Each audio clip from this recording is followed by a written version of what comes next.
We've got a new update with the Phoenix Suns as the latest reveals their next move from their Suns insiders. Brian Gregory and Matt Ishbia are trying to work out the Bradley Beal situation. We get an inkling for what the Suns could be using with that position being lost, and it's not one of the names that you may think of. So we're going to dive in and explore what some potential pieces could be that could be brought in for Jordan Ott's system to really change this direction for the Phoenix Suns and help them at a position that they do need as well. We're getting into all of this and more on this episode of Suns Digest. I am Bruce Veliz, and thank you guys so much. I really do appreciate all your guys' love and support. Like I said, you guys let me know in the comment section all the time when things are going wrong, and unfortunately, somehow when I logged into OBS, there was no audio, and when I went to record, it just did not go through. So, as we all here are back here again, as I'm trying to get this video out before the Summer League games really do kick off for the Celtics, because I do have to watch that as well. I hope you guys do enjoy the content here on the Suns, and we can get into all the news revolving around this team here in this episode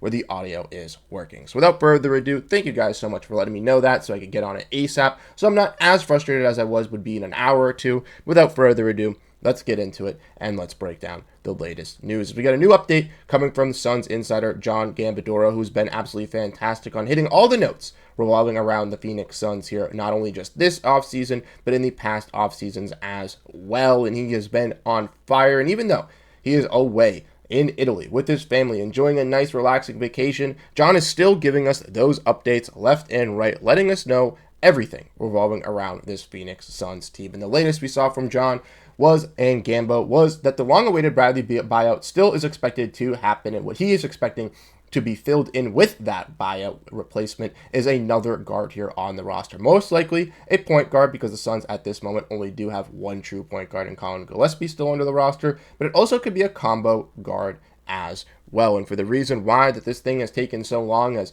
Michael asks Gambo, you said 24 to 48 hours that it would be down. Now it is about a week. What's the holdup? They can't agree on a number, and he says Bradley Beal has to pick a team. The belief was that he was on the verge of making a decision 3 to 4 days ago when Gambo tweeted that out, but he still continues to weigh his options. And that could help out the Suns in lots of ways. As we all know, the Phoenix Suns can't buy out Bradley Beal outright with his contract, all due to the fact that they are still paying EJ Liddell and Nazir Little from last year's buyouts last season. So with that being the case, the Phoenix Suns can only buy out a portion amount of Bradley Beal's contract, and he's going to want to get that portion of money in free agency. So the Suns are trying to make sure Bradley Beal finds his team, finds out how long he can be locked up, so they can then figure out how much money they ultimately have to buy him out for, which then can make it a little bit easier for them down the road with obviously stretching and waiving his contract, having to pay a sum of amount of money that still uncertain to Suns fans at this point going into next season as just dead cap to pay off the Bradley Beal buyout. But not only just that, the flexibility of Bradley Beal being off this roster not only allows the Suns to go into free agency and still bring in another guard here to kind of fix this rotation, it helps them out there on the trade market, as well as names like Grayson Allen, Royce O'Neal, even Nick Richards have been thrown around here over these last couple of days with some updates, and with those names being revolving around the Suns and potential trades or stuff like that, that could also help out the Phoenix Suns, because with them dropping below these aprons and waiving Bradley Beal's contract, they then can aggregate salaries, they can take back more money in deals, and it'll be a little bit easier for things to work out for the Phoenix Suns down the line. So with that being said, though, revolving around all of that, we do know from John Gambadoro that they're most likely targeting a point guard, mainly a combo guard. And a lot of people want to throw out the names of two guys, ones that I showed in the intro video, Malcolm Brogdon and Chris Paul. Malcolm Brogdon obviously being a little bit more, both of them being veteran leading point guards. Malcolm Brogdon probably more likely to start than a guy in Chris Paul, but with the Suns fans still wanting Devin Booker to play that shooting guard position, they still want that true point guard to really take over those reins. But I don't think that's going to happen, and I don't think they're going to be turning their eyes to these guys as well, because John Gambadoro lets us know in the latest update when people are asking, and you can scroll down his Twitter and go see, these are just some instances, but people have asked about Chris Paul, people have asked about Malcolm Brogdon, and he's saying no, and multiple times said no. So it's not going to be those guys. And even though fans want the resemblance, bringing back Chris Paul, obviously, with him being my favorite player of all time, I'm not going to hate on him coming back, being that mentor for Colin Gillespie.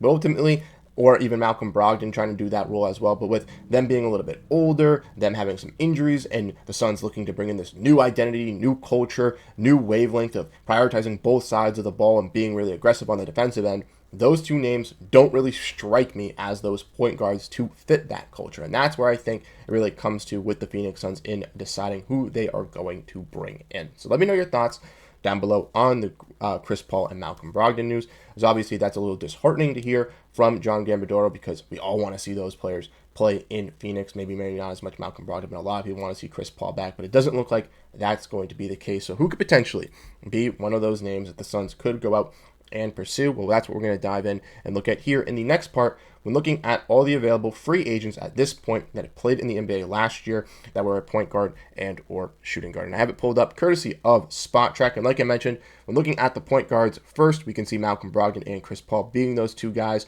Obviously, they're not going to be turning towards them. So who are some other names that they could potentially look at? In this list, I have 4 names that I think the Suns could potentially keep an eye on. One of them being Gary Payton II, obviously a defensive combo type guard coming from the Golden State Warriors, a really good on-ball defender. The reason why the Warriors haven't made any moves is because they're still deciding their Jonathan Kuminga situation, and then I think once they finalize what they're going to do with Kuminga, we'll have them have their onslaught of waves of more moves coming down the line to either fill that void or to potentially, even add on top of that, and that will kind of set up the Warriors for this offseason. And that's where I think ultimately Gary Payton is going to end up. He obviously has played there most of his career, then went to Portland, if free agency, then was traded back. It does seem like Gary Payton will be staying with the Dubs, as he's not only a great culture fit, but really represents their identity as a great role player. One, though, that I would like to keep an eye out, though, is the veteran Russell Westbrook, who declined his team option with the Denver Nuggets. He's a guy that flexed from Jersey, who was on my boys pod Suns Worldwide a couple weeks ago, stated that has had connections with the Phoenix Suns in the past, and I wouldn't be shocked if they kind of went towards that way. Obviously, Westbrook a little bit more of a veteran like Brogdon and CP, so maybe not as much as a guy they would be bought in on, but obviously can be that downhill attacking threat. It's going to be a good voice in the locker room. It's going to bring that heart, that hustle, that energy, that connectiveness that this Phoenix Suns team does want there. The only question is do they want to buy into a guy like Westbrook, or would they rather maybe not going for a guy like that who's trying to win a championship? Some other names down the list here don't really make so much sense until you get to DeLon Wright, who also could be an impactful two-way type of guard. He's also a solid playmaker. Obviously not the best offensive player kind of out of this list here of names, but for the Phoenix Suns, they got Devin Booker. They got all these offensive pieces, right? They don't, Jalen Green, Malawach, they don't need that offensive piece really right from the get, especially at this position, kind of either splitting minutes with CG or, maybe playing even that tertiary point guard role. So a guy in DeLon Wright, I think, could be that for the Suns. We saw for the New York Knicks this past playoffs in the Eastern Conference Finals, hit some big-time shots for them, had some good games from beyond the three-point range as a catch-and-shoot guy. And I think for the Suns here, that's a guy you kind of invest in and kind of bring back, or kind of look into as that kind of combo piece. Maybe Monte Morris. I don't know if he wants to come back with how the Suns handled things. And then lastly, when looking at this point guard list, Delano Banton really screams out to me. 6'7", playmaker, long frame, pretty solid defender as well. In Portland, when he was able to get run, not last season, but the year previous when he was traded from Boston at the trade deadline, he had some good games for the Blazers, and maybe as a tertiary point guard or kind of fighting for some minutes alongside CG, that could be that kind of replacement that the Suns do look for. When looking back down at this list, it does seem like a lot of these other names do feel like two-way guys like Ty Washington, Bones Highland, maybe some of the lower ladder of the rotation guys, and I don't necessarily know if that's what the Suns are going to be moving up from Bradley Beal to going out and getting. Then when looking at the shooting guard position, maybe Amir Coffey makes some sense, but doesn't really scream combo guard, kind of screams combo wing, 2-3, presents all the qualities that I think the Suns would like to have on their team as a defender and as an off-ball player, but ultimately, Amir Coffey, in my opinion, I don't think really fits the mold that Gambo was stating. Continuing to look down this list, some of these names really don't make sense. A lot of them are restricted free agents, so I don't see the Suns getting enough money to get Quentin Grimes, get Josh Giddey, get Cam Thomas. But maybe two other names that I like to mention are Taylor Horton-Tucker and Lonnie Walker. I'm not the biggest Taylor Horton-Tucker fan, but obviously plays off ball, pretty much a premier defender. Maybe he's someone you invest in, or Lonnie Walker, someone who had a run with the Celtics at the beginning in the preseason, but then ultimately finished the season with the Sixers after having a stint over in Europe throughout the middle of the season. Never really got to crack the rotation, never really got to showcase or implement his true skills. Obviously more of an offensive type player, kind of not really as comparative to some of the other guys I mentioned that have more defense and kind of playmaking, but a guy in Lonnie Walker, if they were to move off Bradley Beal or potentially move off Grayson Allen, could provide that offensive spark spark that they do like on a veteran minimum that, who knows, could find himself back into the NBA if he finds himself in a good stride or in a good rotation where he's able to alienate those weaknesses of those defensive mechanisms or intricacies of a guy in Lonnie Walker. I also want to mention a guy in DeAnthony Melton, who I was not on this list that some people have mentioned to me as well. He had some run with the Warriors and the Nets before getting injured. He's also been linked going back to the Warriors, and ultimately, I do think once they finish that Jonathan Kuminga situation, like I said, they will go out and kind of bring back all these free agents they do like. And I think Gary Payton, I think DeAnthony Melton are going to be two of those guys. So ultimately, I don't necessarily know if he's going to be there, but I definitely wanted to mention him as well. I think he's a little bit of a step above all these other guys. And if you're the Phoenix Suns, if you're looking to find that, guaranteed backup point guard, maybe even starter alongside Devin Booker, this is the guy you look for. But like I mentioned, if they're not looking to win, if they're looking to kind of reshape this culture, reshape this identity, get into this youth movement, have a lot of guys, playing hard and having players, appreciate their roles, I don't think a guy in DeAnthony Melton is going to feel very happy coming to Phoenix, knowing the circumstances of what the team is in, and ultimately a team of the Warriors, I think, is ultimately in a better position than the Suns at this point here with the roster construction, to where I think it's going to present him a better opportunity, not only for a championship, but also some playing time and development. So ultimately,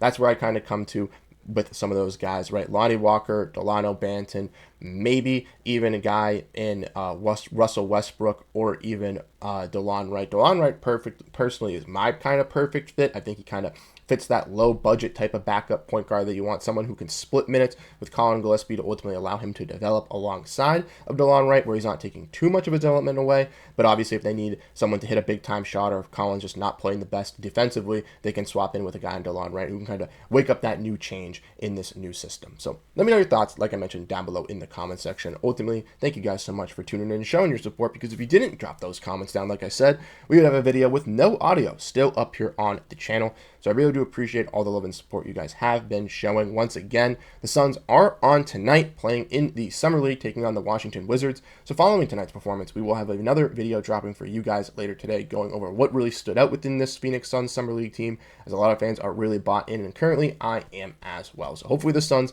get off to a good start here, taking on a talented Washington Wizards team, and we'll get you all the latest on that later tonight. Once again, thank you guys so much for tuning in, showing your support. Let me know down below in the comment section about the audio once again, and I'll catch you guys in the next one. Have a great rest of your day, and go Phoenix Suns. Peace out, everyone.